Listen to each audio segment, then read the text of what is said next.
indah ini, aku Ida Ayu Mahyoni dari Universitas Udayana akan membawakan sebuah cerita dengan judul Asal Mula Selat Bali. Dahulu kala, di kerajaan Daha, hiduplah seorang Brahmana bernama Empu Sidimantra yang sangat terkenal dengan kesaktiannya. Ia pun memiliki seorang istri yang sangat cantik. Mereka dianugerahi seorang anak laki-laki yang diberi nama Manik Angkeran. Manik Angkeran sangat gemar berjudi. Ia pun selalu mempertaruhkan harta kekayaan orang tuanya. Sehingga lambat laun harta kekayaan Empu Sidimantra habis. Empu Sidimantra kebingungan mencari cara untuk membayar utang-utang putranya. Hingga pada malam harinya, ia mendengar sebuah bisikan yang menuntunnya untuk pergi ke kaki Gunung Agung dan menemui seekor naga bernama Naga Basuki. Keesokan harinya, berangkatlah ia ke kaki Gunung Agung. Setibanya ia di sana, ia duduk bersila sambil membunyikan genta dan membaca mantra memanggil nama Naga Basuki.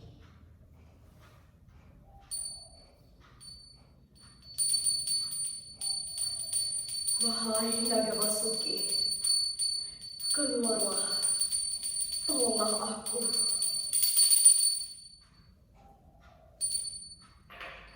Tak lama kemudian, sang naga pun keluar. Hai Kisana, siapa kau? Dan ada apa kau memanggilku? Tanya Naga Basuki. Empu Sidimantra pun mengutarakan maksud kedatangannya. Karena merasa iba, Naga Basuki pun menggeliat dan dari sisiknya keluar emas dan intan. Setelah mengucapkan terima kasih, Empu Sidimantra mohon diri. Setibanya ia di rumah, ia memberikan semua emasnya untuk membayar utang-utang putranya. Manik Angkeran berjanji untuk tidak berjudi lagi. Tapi ketika utang-utangnya sudah dilunasi, ia mengingkari janjinya. Ia berjudi lagi dan akhirnya kalah. Lagi-lagi ia dililiti utang. Manik Angkeran tidak bisa berbuat apa-apa. Maka ia berniat untuk pergi ke kaki Gunung Agung dan mencuri genta milik ayahnya. Keesokan harinya, pada pagi-pagi buta, Manik Angkeran pergi ke kaki Gunung Agung itu. Setibanya ia di sana, ia pun membunyikan genta sambil memanggil nama Naga Basuki tanpa membaca mantra. Naga Basuki, Naga Basuki, keluarlah! Tiba-tiba, seekor naga yang sangat besar keluar dari dalam goa dan menghampirinya. Hai anak muda, ada apa kau memanggilku tanpa membaca mantra? Ampun Naga, aku Manik Angkeran, putra dari Empu Sidimantra. Kasihanilah aku. Orang-orang akan membunuhku jika aku tidak segera membayar utangku kepada mereka. Manik Angkeran terus menyibah. Melihat kesedihan Manik Angkeran, Naga Basuki merasa kasihan kepadanya. Ia pun kembali menggeliat dan mengeluarkan emas dan intan melalui sela-sela ekornya. Manik Angkeran terpesona dan langsung memunguti emas dan intan itu. Saat Naga Basuki ingin kembali ke dalam goa, Manik Angkeran melihat ekor Naga Basuki penuh dengan emas dan intan. Maka di sana timbullah niat jahatnya untuk memotong ekor Naga Basuki.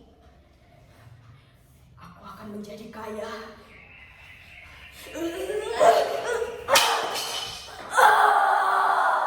Manik Angkeran! Naga Basuki meronta-ronta dan menjerit kesakitan. Manik Angkeran berlari dan berlari sejauh mungkin. Naga Basuki pun marah, maka satu jejak Manik Angkeran dijilat sang naga. Ia pun terbakar menjadi abu. Tempat terbakarnya Manik Angkeran dikenal dengan nama Cemara Gesang. Sementara itu, di kerajaan Daha, Empu Sidimantra dan istrinya sedang merasa gelisah karena putra sematawayangnya menghilang. Kemana perginya Manik Angkeran? Aku takut terjadi sesuatu dengannya. Tenanglah istriku. Mungkin ia pergi ke kaki Gunung Agung. Aku berpikir demikian karena ia menghilang bersamaan dengan Denta Sakti milikku. Keesokan harinya, Empu Sidimantra pergi ke kaki Gunung Agung untuk menemui Naga Basuki. Setibanya di sana, ia langsung bertanya kepada Naga Basuki. Betapa terkejutnya ia mendengar berita buruk itu. Ia pun memohon agar putranya dapat dihidupkan kembali. Naga Basuki pun mau mengabulkan permintaannya. Tapi dengan syarat, Empu Sidimantra mampu mengembalikan ekor Naga Basuki seperti sedia kala. Dengan kesaktian Empu Sidimantra, ekor Naga Basuki kembali seperti semula. Setelah Manik Angkeran dihidupkan, Empu Sidimantra berpesan kepadanya. Baiklah putraku, ini saatnya kita berpisah.